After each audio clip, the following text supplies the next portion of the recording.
Radio Claret América presenta Sediento de ti, la palabra, fuente de vida, con el sacerdote misionero claretiano Tony Díaz. Reflexiones diarias del Evangelio. Aquí iniciamos. Bienvenidos hermanos a nuestras reflexiones bíblicas de las lecturas del día. Hoy es miércoles de la cuarta semana del tiempo ordinario. Miércoles de la cuarta semana del tiempo ordinario. La primera lectura de hoy viene de la carta a los Hebreos, capítulo 12, versículos 4 al 7 y 11 al 15. Hermanos, todavía no han llegado ustedes a derramar su sangre en la lucha contra el pecado, y ya se han olvidado de la exhortación que Dios les dirigió, como a hijos, diciendo: Hijo mío, no desprecies la corrección del Señor, ni te desanimes cuando te reprenda. Porque el Señor corrige a los que ama y da azotes a sus hijos predilectos.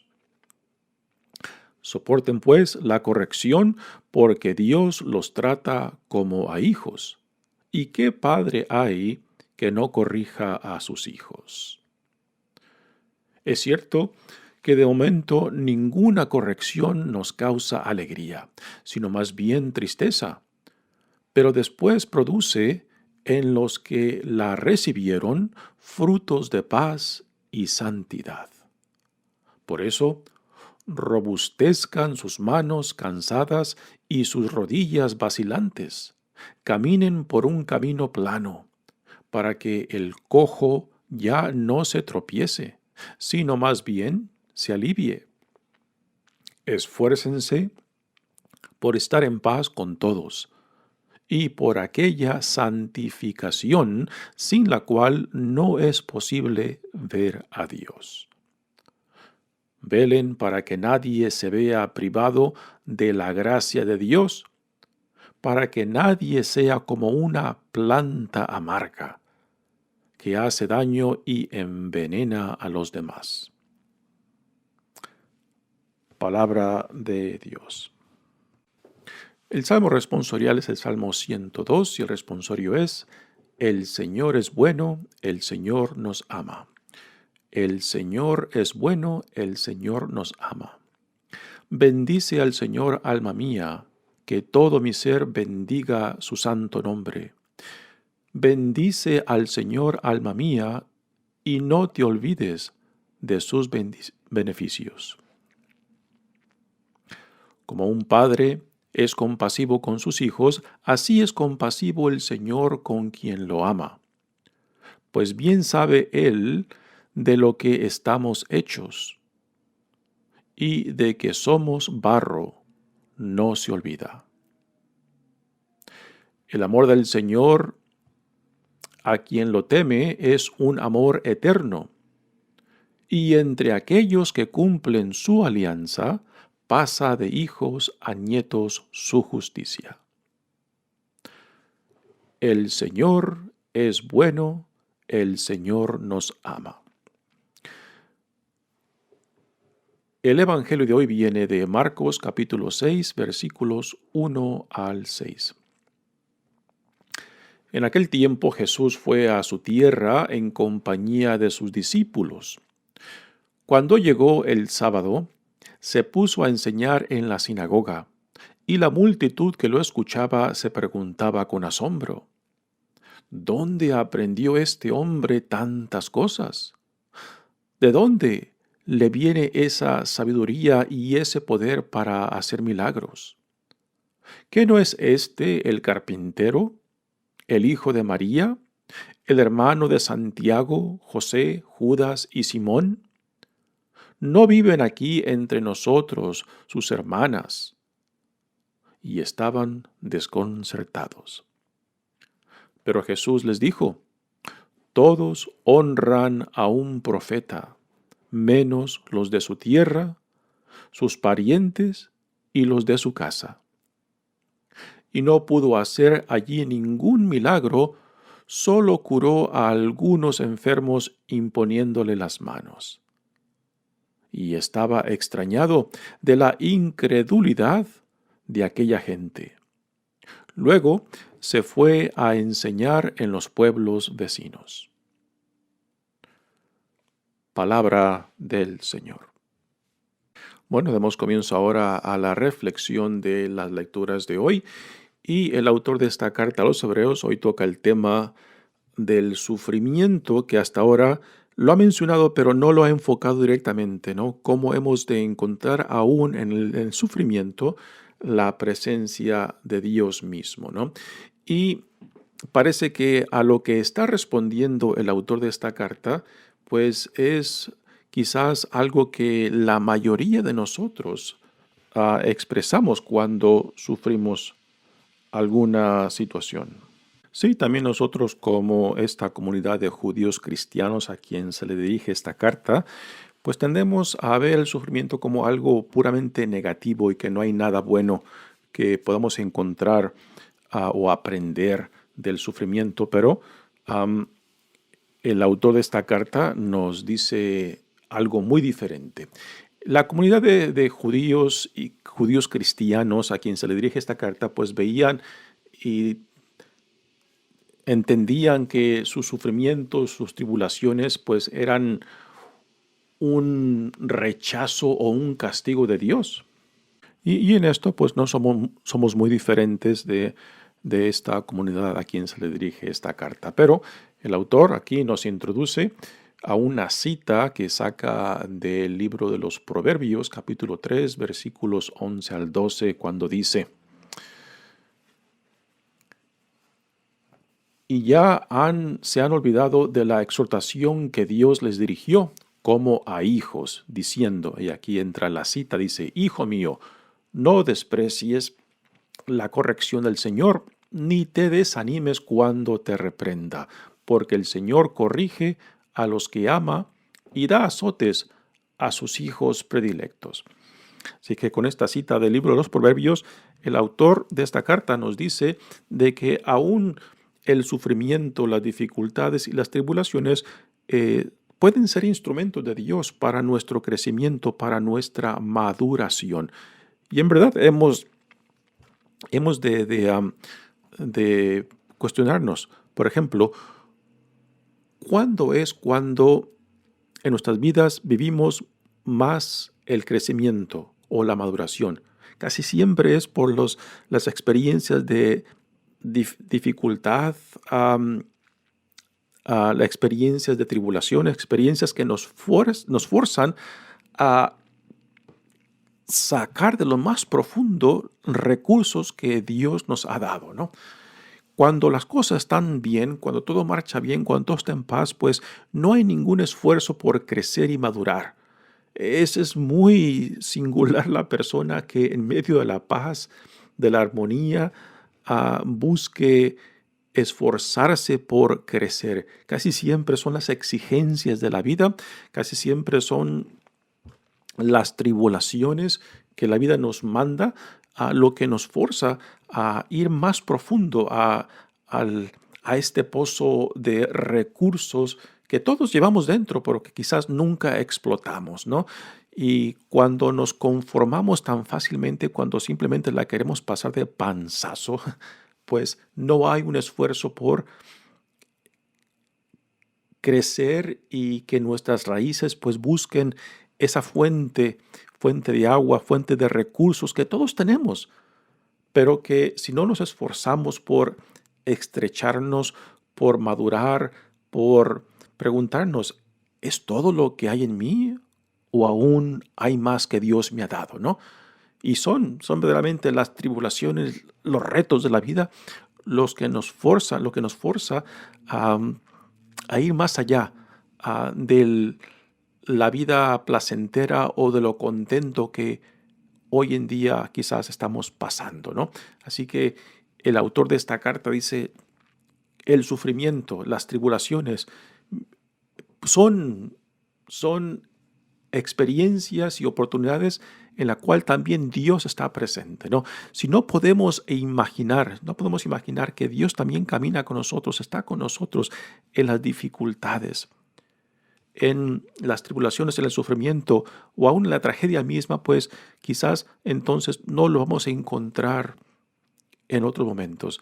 Si esperamos de que Dios solamente está con nosotros en los momentos buenos, en los momentos de paz, en los momentos de triunfo, pues, ¿qué tipo de Dios es este que está con nosotros en las buenas y no camina con nosotros en las malas, ¿no? Así que con esta cita del libro de los Proverbios, el autor quiere dejar bien claro de que Dios ha hecho un compromiso con nosotros, ¿no? De estar con nosotros en las buenas y en las malas, y que el sufrimiento mismo, las dificultades y retos de la vida también son oportunidades del encuentro con Dios. Y que Dios también a veces las utiliza para corregirnos, para ayudarnos a ver más allá del conformismo del ahora y llevarnos a situaciones y experiencias nuevas que nos ayuden a ver que el horizonte que Dios tiene para nosotros es mucho, mucho más amplio y mucho más largo que de lo que nosotros pensábamos, ¿no?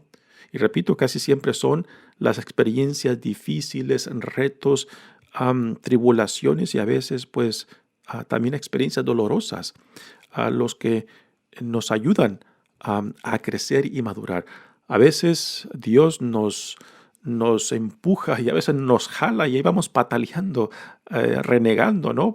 Hacia donde Dios nos quiere llamar, nos llama y no es solamente hasta que ya hemos pasado por esa crisis, por ese momento difícil, por esa dificultad o tragedia, que después vemos hacia atrás y nos damos cuenta de que verdaderamente Dios sabía lo que estaba haciendo, de que no podía quedarme atrás, de que no podía conformarme simplemente con lo que tenía, ¿no?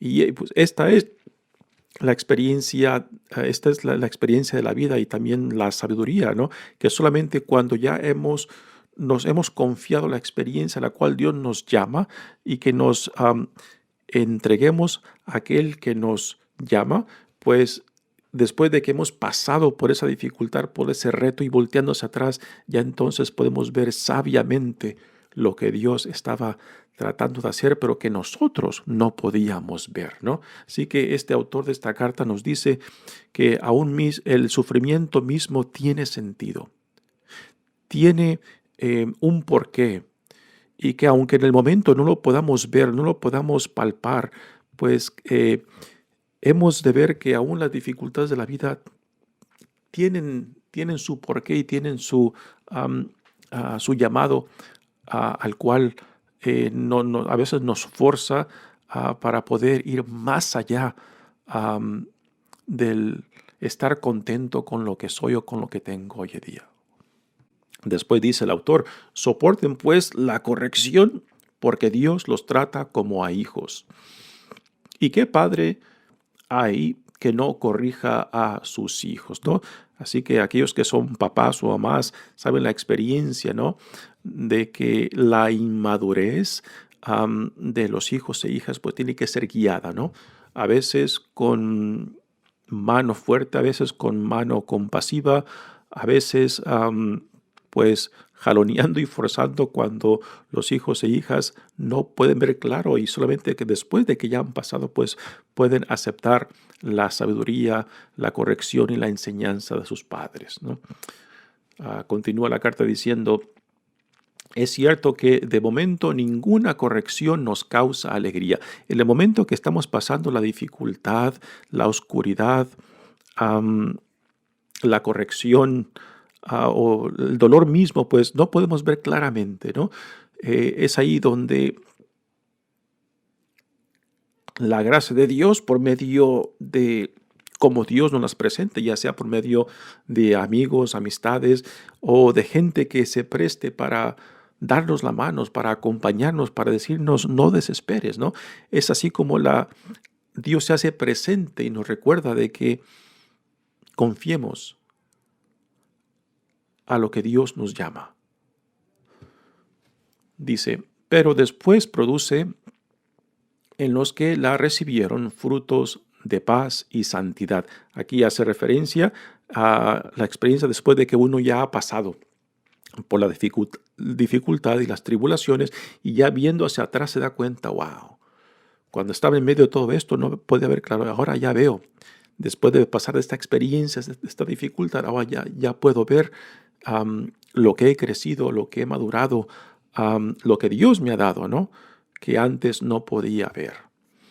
Dice, por eso robustezcan sus manos cansadas y sus rodillas vacilantes. Caminen por un camino plano para que el cojo ya no se tropiece, sino más bien se alivia. Así que nos dicen, no le tengan miedo a las dificultades, no le tengan miedo a los retos, no le tengas miedo a los problemas que la vida te pueda dar, aún a la persecución misma, que aún en medio de todo esto Dios camina con nosotros, ¿no? Para fortalecernos, para ayudarnos a crecer hacia donde Dios nos llama. Y esto es el mensaje fundamental en esta bella carta a los hebreos. Después dice, esfuércense por estar en paz con todos. Y aquí entra el sentido comunitario de estos consejos que el autor les está dando por medio de esta carta. Dice, buscar la paz con todos es estar bien, es estar bien con la comunidad. Y a lo que se refiere esto es el sentido de buscar lo que nos une, buscar lo que tenemos en común, ¿no?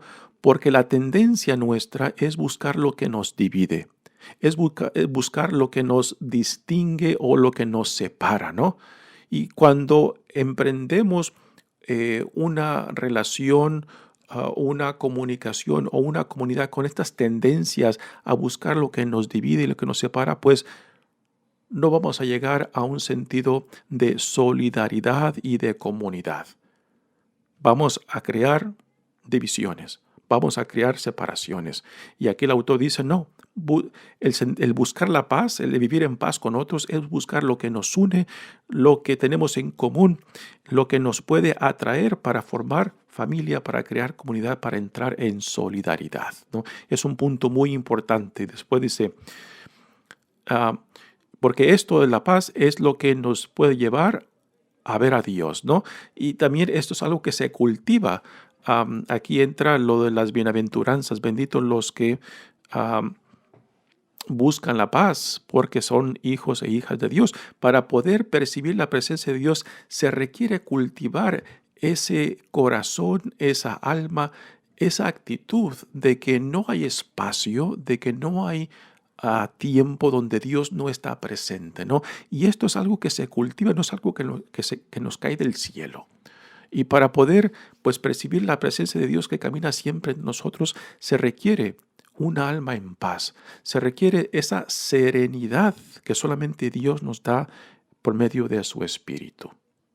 Dice, velen para que nadie se vea privado de la gracia de Dios. Otra vez el sentido comunitario de buscar el bien de otros. Aquí entra la práctica del amor ágape. Porque es Dios quien nos ha amado primero, es Dios quien nos ha constituido hijos e hijas amados de Dios y ciudadanos de este reino. Entonces, esta gracia de Dios, este amor de Dios es lo que produce en nosotros el deseo de dar a otros lo que Dios mismo nos ha dado. Esto es el amor ágape, ¿no? De buscar siempre el bien de otros. Para que nadie sea como una planta amarga que hace daño y envenena a los demás. Yo creo que casi imposible prevenir el sufrimiento. Es parte de la vida misma, ¿no? Pero hay que llevar mucho cuidado de no ser causa y motivo o fuente de sufrimiento para con otros. Aquí es donde entra el sentido de hermandad y del amor, ¿no? De que a pesar de nosotros mismos, a pesar de nuestras flaquezas y pecados y nuestras bajezas, Dios nos ha amado, ¿no? Y es esta experiencia del amor, de sentirnos aceptados, amados por Dios, lo que despierta en nosotros de dar a otro, compartir con otros lo que Dios mismo nos da, lo que Dios mismo nos comparte, ¿no? Y aquí nace el deseo y la orientación misma, ¿no? De ser Cristos para otros, de ser aún en nuestras debilidades, en nuestras fragilidades, pues una manifestación del Cristo entre nosotros, ¿no? De no ser motivo ni causa de sufrimientos para otros, sino todo lo contrario, de ser motivo de paz, de armonía, de amor, compasión y misericordia y justicia, como parte central de lo que somos llamados a ser en Cristo. Muy bien, pasamos ahora al Evangelio de hoy, donde Jesús ha regresado a la región de Galilea. Parece que ha estado ausente por un tiempo y ahora regresa y se va a su pueblo de Nazaret. Y lo encontramos ahora entre su gente, entre su familia, y es una experiencia pues bastante desconcertada para Jesús.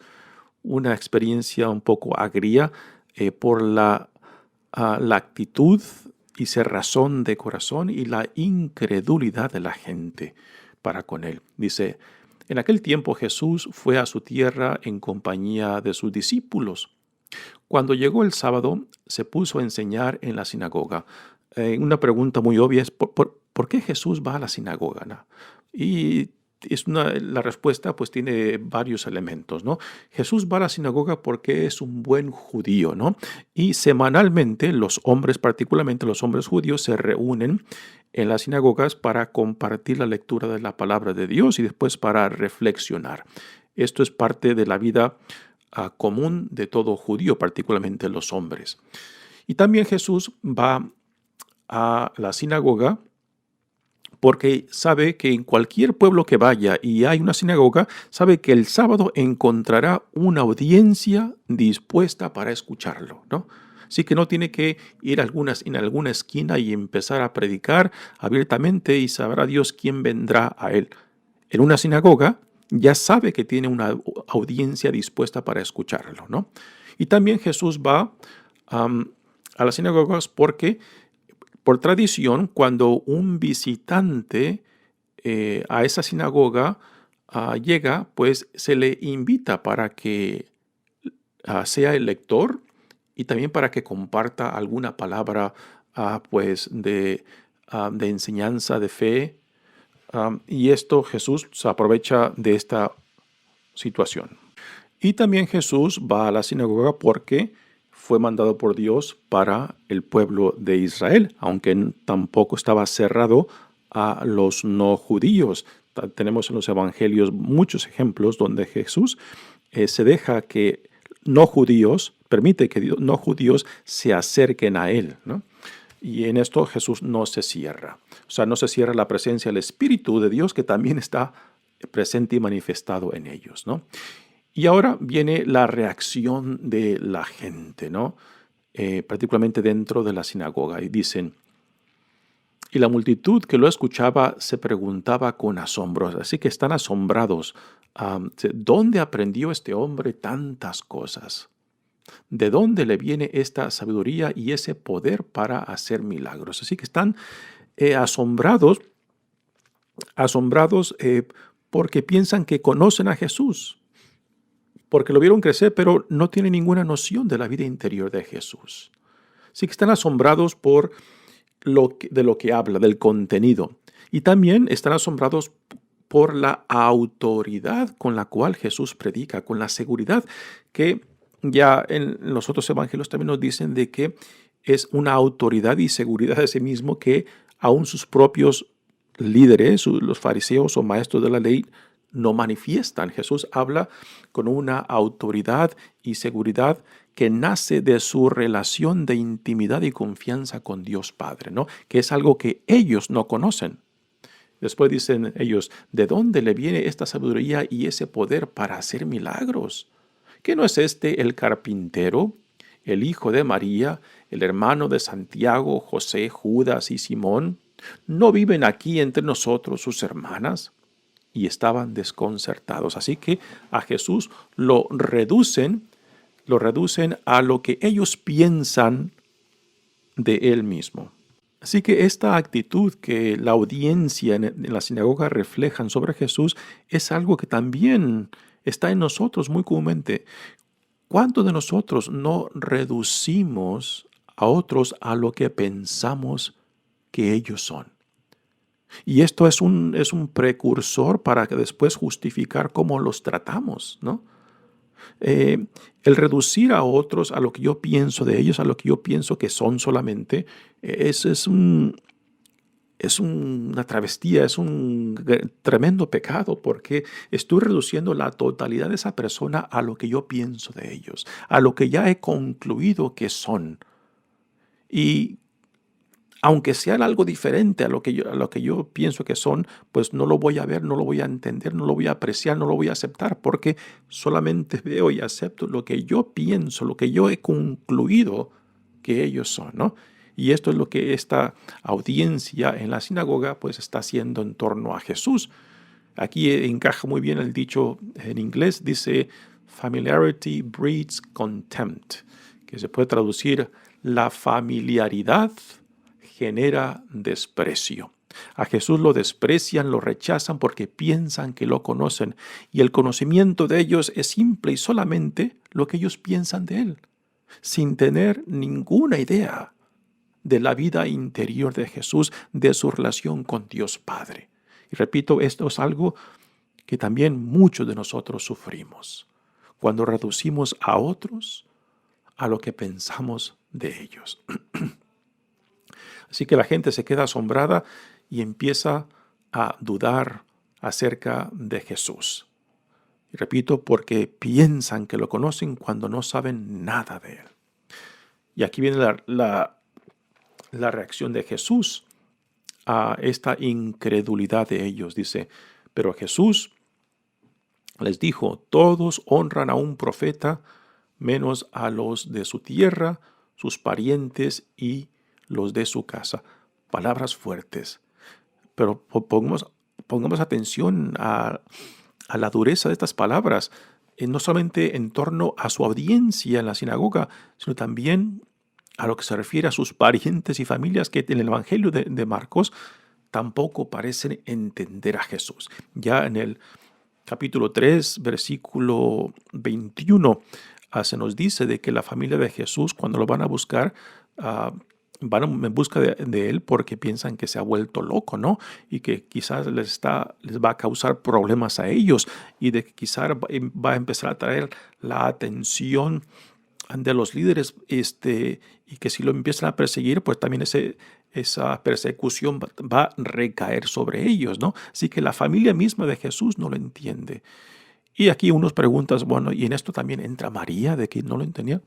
Muy posible, pero sabemos que en el trayectorio de la vida de Jesús, María se entrega completamente a la misión de su Hijo y pasa a ser no simplemente la madre de Jesús, a discípula de Jesús, lo cual es algo que María también nos modela para nosotros, de que es el cambio, es la transformación, es la reorientación a la cual todos tenemos que someternos, ¿no? A convertirnos en discípulos de su Hijo amado, lo cual ella misma lo tiene que hacer, y es ahí donde radica la gloria misma de María, su discipulado, su entrega, su confianza plena, no solamente en Dios, sino también en su Hijo. Así que Jesús también está desconcertado por la incredulidad, no solamente de su audiencia en la sinagoga, sino que también por parte de sus parientes y de su familia, que no lo entienden y que quizás también lo rechazan, pero que a últimas, hacia el fin, sabemos también por el libro de los Hechos de los Apóstoles que la familia de Jesús, de que su familia misma después llegan a entenderlo y a comprometerse. Sabemos que uno de sus parientes fue el líder de la comunidad judía cristiana en Jerusalén. Así que también el proceso de cambio y metanoia y transformación de sus parientes y familias también tuvo que llevarse a cabo, ¿no? Dice, y no pudo hacer allí ningún milagro, solo curó a algunos enfermos imponiéndole las manos. Qué tristeza, ¿no? De que la incredulidad de la gente hizo inefectiva la gracia de Dios. ¿Y qué nos enseña esto, no? Pues que es nuestra incredulidad, nuestra falta de fe, nuestra falta de confianza, lo que hace inefectivo para nosotros la gracia misma de Dios, ¿no? Así que no es que Dios nos rechace, no es de que Dios se vaya.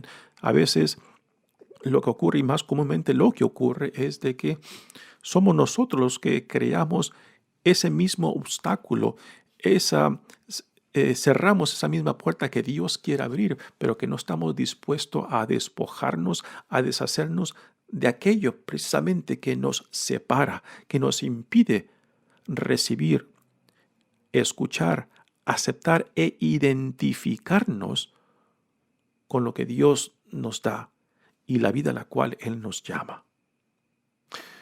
Y Jesús se marcha de su pueblo, quizás se marcha tristemente, cuando dice, y estaba extrañado de la incredulidad de aquella gente, ¿no? Pues muy fácilmente nos podemos imaginar de que Jesús se marcha tristemente de su pueblo por la falta de fe, por el rechazo y por la incredulidad que hizo nulo la gracia de Dios en ellos. Que no sea esta nuestra situación, que no sea esta nuestra respuesta al llamado que Dios nos da en Jesucristo, hermanos. Mi nombre es Padre Tony Díaz, misionero claretiano. Que Dios los bendiga. Radio Claret América presentó Sediento de ti, la palabra. Fuente de vida. Sus comentarios son importantes. Contáctenos en radioclaretamerica@gmail.com.